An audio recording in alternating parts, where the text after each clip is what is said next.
Hey, this is Sky. Welcome to my YouTube channel. It's Monday, Mafia Monday. Let's jump into our story. Let's pick up where we left off. We're going scene by scene through all 3 books that I wrote, all about the Los Angeles Syndicate. Oh, there's plenty of Mafia stories about New York City. There's plenty of them about Chicago. You even have them about Boston. You don't have a whole lot about California, a couple. Well, I wrote 3 long novels about Los Angeles. We're following our main character, young Simon Castro, as he rose through the Mafia, and now he started his own crew, and this is all a big plan by his father.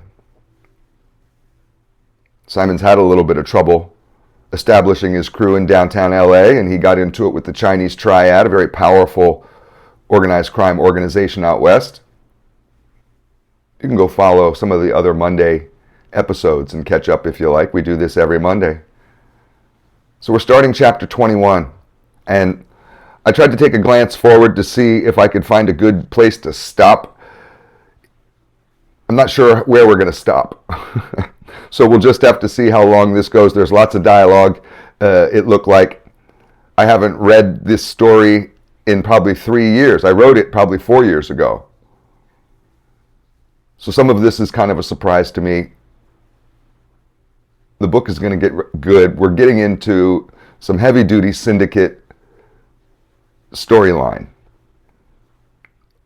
So let's just jump into it and see where it goes. I got Mr. Snubby as usual, and he's ready to rock and roll, always loaded. Set your mood right. Get yourself in the mood for some Mafia stories. Chapter 21, The Board of Directors. Tony Franco, my father's personal assistant, came knocking at my Jennifer's apartment door around mid-morning. Tony had a huge smile on his face when I opened the door up. He said, "Hello there, big guy. Long time no see. How the heck are you, Simon?" He was a short man who always dressed impeccably well. He was wearing a suit that must have cost as much as my car.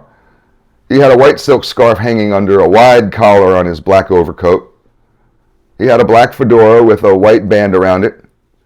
His shoes were made of alligator hide, and he reeked of some sort of cologne, and I'm sure it was expensive. I looked at him rather puzzled and replied, "Tiny Tony, what do I have the pleasure of this visit? Well, come on in." Tony was with 2 of his goons who came in breathing hard and grunting with each movement, like elephants.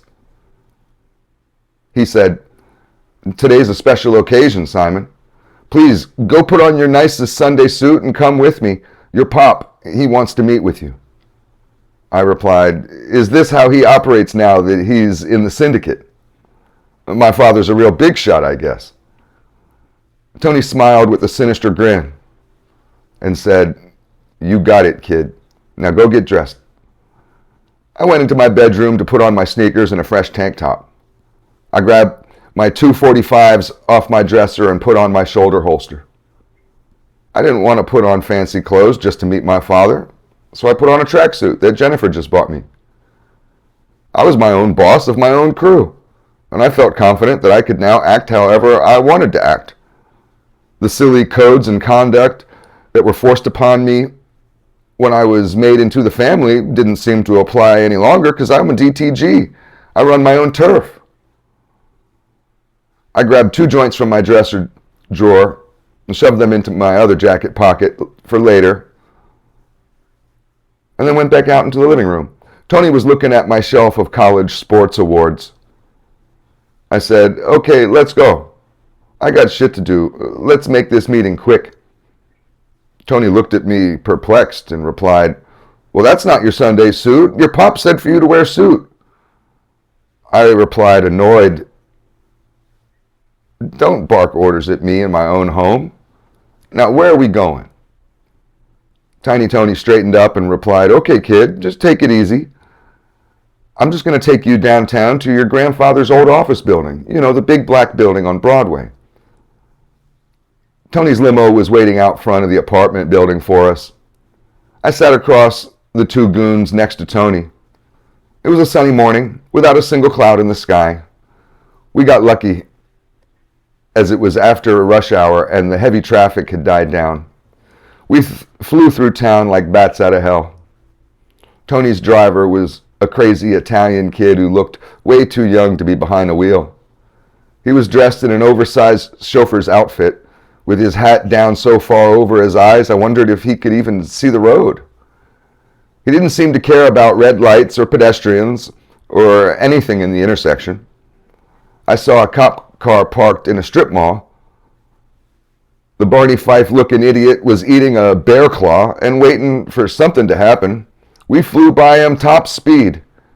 His neck turned to follow us, but he never pulled out. He was either not into the chase or too enthralled with his donut. But I admit those things are delicious. LA is famous for their bear claws. We finally arrived downtown, and I entered the parking lot of the old black high-rise building on Broadway. We parked in the underground garage next to a private elevator. I'd been to my grandfather's building once when I was a kid, but nothing looked familiar to me this time. Next to the elevator were a line of limos parked in assigned spaces, with one open space that we pulled into. We took a stuffy elevator ride up to the top floor.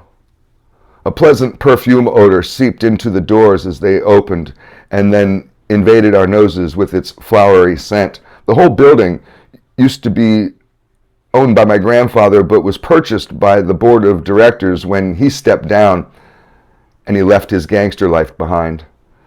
The elevator opened to a long hallway with white marble floors, white walls, and a bright gold trim that wrapped around the edges of everything, even the light switch. The windows at one end were tinted so dark that it looked like nighttime outside. I pressed my face against the glass to get a look at the view and could see the park a block over where my grandfather had grown up as a kid. I realized at that moment why he bought the building. Looking down on that dirty park where he began his infamous career, he must have felt like a god upon Mount Olympus. I would have bought the building also if I were him. He probably grew up looking at it and hoped someday to sit at the top like a king. Tiny Tony was greeted by a very hot blonde woman with huge tits busting out of her top. He passed me off to her and then left back towards the elevators with his goons without saying a word. Her high heels clip-clopped on the floor like the sound of a horse. I wondered if the sweet smell that infected the hallway was coming from her. She smiled wide in a plastic way that I've seen Jennifer do to people, and she said, "Welcome to the company, Mr. Castro. Please, follow me." I followed her down the long hallway, staring at her ass the entire time as it switched back and forth like a metronome.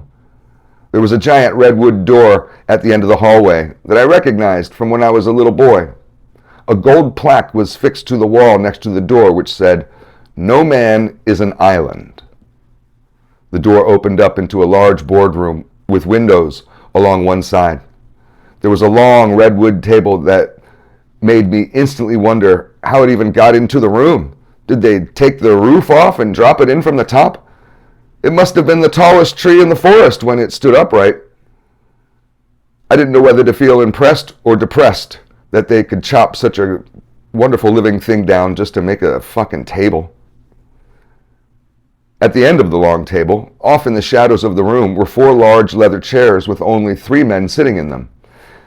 There were photos of past board members on the wall, opposite the massive windows. My father stood up from his chair and walked over to me with a huge smile on his face. The blonde bimbo left the room as she passed me off to my father. He put his hand on my shoulder and said, "Simon, my boy, please join us at the table, will you?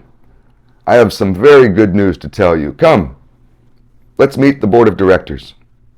At the table sat the most powerful mob bosses in the West Coast, each representing a different community. Tony Castro, my father, represented the Italians and the Italian Mafia. Ivan Brovich, Ivan the Terrible, was the Russian boss, who had taken over the Jewish Mafia.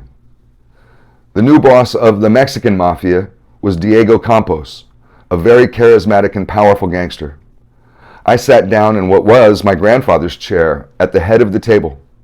The men were eagerly staring at me, like a pack of turkey vultures gazing upon their dinner. I broke the awkward silence after a minute and said, "So, if everyone is done sizing me up, will someone tell me why I'm here?